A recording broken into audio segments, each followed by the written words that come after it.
Hello there, and welcome to day 24 of A Film a Day with me, Jordan Woodley. And today I'm talking about, of course, Mank. I think you can now see why yesterday I decided to watch Citizen Kane. As you can imagine, I schedule this quite thoroughly. I really don't. But I do have sometimes a bit of a plan about which films I'm watching over the preceding sort of week. And knowing the buzz around Mank, I felt it was necessary that I see Citizen Kane beforehand to get a sense of the relationship between those two films being somewhat vital. So Mank, of course, follows Herman Mankiewicz, the writer of Citizen Kane, and explores the inception of the film, and of course leading up to the writing of it, into of course Orson Welles directing, producing, starring in it. Hollywood loves films about Hollywood. That's inevitable. And I can see why there is a great deal of buzz regarding this year's Academy Awards in relation to this film. It's funny because, considering after I saw Merowitz stories and the research I did about the hostility regarding digitally released films for Netflix originals, Amazon originals, and so forth, and the fact that, of course, the glitterati of cinema were very unhappy about these films that weren't being released theatrically.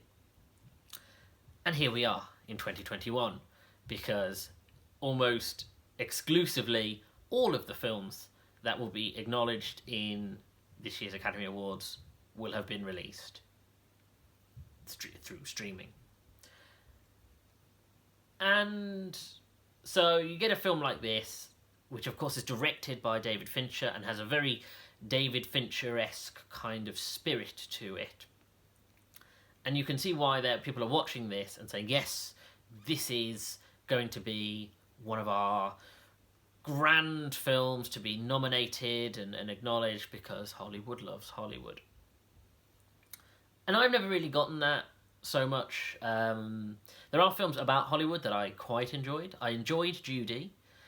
Although, frankly, I think the performance in it is greater than the film itself. I did not like La La Land. Not even... I wouldn't say not a little bit. I didn't like it. There are things in it that I do like. I think Emma Stone is fantastic, and I think the film itself has a very cool style. It really knows how to sort of embody the spirit of the sort of classic musical. But I didn't enjoy it, and there are a multitude of reasons, and maybe one day I'll talk about them. Once Upon a Time in Hollywood I did enjoy, but I love Tarantino. I love Tarantino films, I love his style, and the fact that he did, for once, a film that is the least violent film I have seen of his, and even then there is some, but, it's really a drama directed by Tarantino, but I don't know if I loved it because it was about Hollywood. That was simply a, side sort of consequence. And so when I'm watching this, I'm intrigued, because I actually am interested in the politics of Hollywood. I didn't know anything about things like William Randolph Hearst and the fact that Citizen Kane is purportedly based on his life. I didn't know much. I knew a little bit about Mayer, of course, of MGM, and of course the speculation that he is not historically a good person, as Judy also infers. And of course the culture around 30s, 40s Hollywood. I didn't really have much knowledge, and I am intrigued about how it works, the mechanics of it. I do like to know how the sausage is made, and sort of how film culture then might differ and also be similar to film culture now. I also really like the visual style. The fact that it really feels like, and the visual sort of landscape of it, the cinematography, the fact that it's in black and white. It looks like a film that would have been produced in the 30s or 40s, barring the occasional F bomb and slightly more colourful reference to sex and politics, which overt politics. It clearly, if you sort of took the edges off those, it definitely could exist in the spirit of that time. Although personally, I always thought the film that did that the best was David Lynch's Elephant Man, which I think really could have been a film that was made in like the 1940s. And I think the performances are fantastic. Gary Oldman. Seldom has Gary Oldman put a foot out for me. I'm aware of films that I think I wouldn't enjoy of his, but the ones that I have elected to see, he is phenomenal. And from Dark Knight to Darkest Hour, he is a strong performer.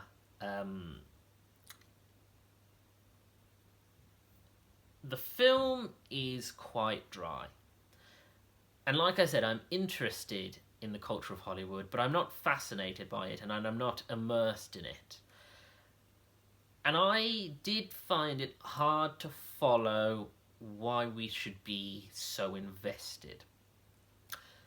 Herman Mankiewicz is, an interesting character.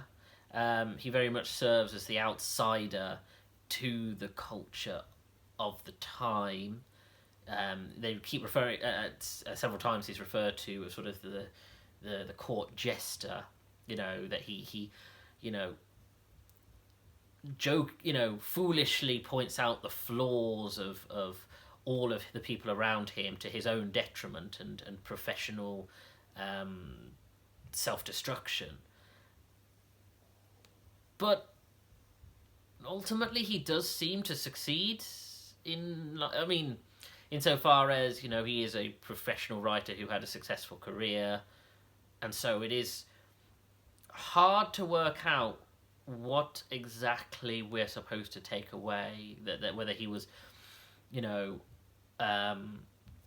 whether he never got acknowledgement that he deserved, because he did get acknowledgement for writing Citizen Kane, or whether, his story is one that we should be sort of going, he really fought against the darker side of the Hollywood culture, but again, we don't know that, and he had many demons himself, including drink and gambling.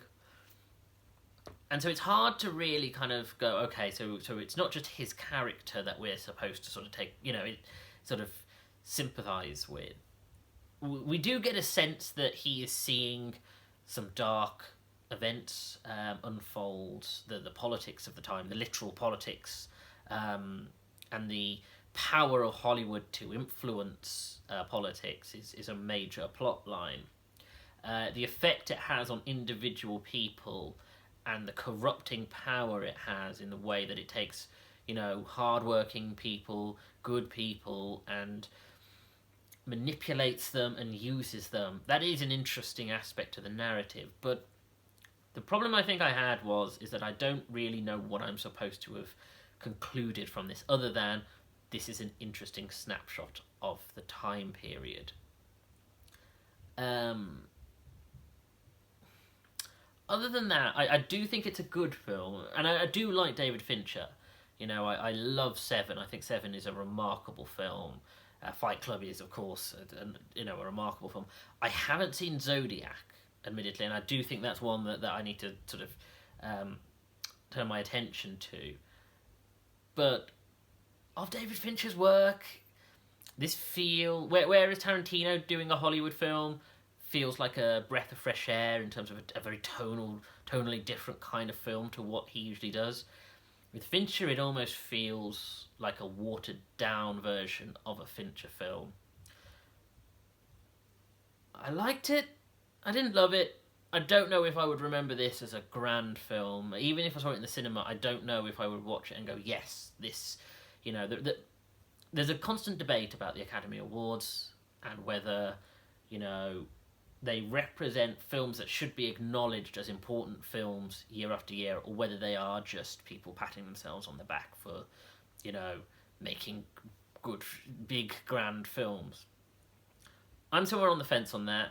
I do think that if we didn't have something like BAFTA and the Oscars, that, you know, classic dramas, important dramas, social commentary would go unacknowledged, and they wouldn't get the sort of recognition and attention that they deserve, and it's important for to have without, you know, something of that nature. But I do acknowledge that sometimes we do slip into the habit of films that are definitely self-congratulatory or pompous films kind of being shunted forwards. I don't think Mank is that per se, but I don't think it's not that. I feel conflicted on it. This is definitely one that I might have a different opinion on later down the line once I've sort of chewed over it. But at the moment, it very much is that was a film. So anyway, thanks for joining me. I'll see you again tomorrow. Take care.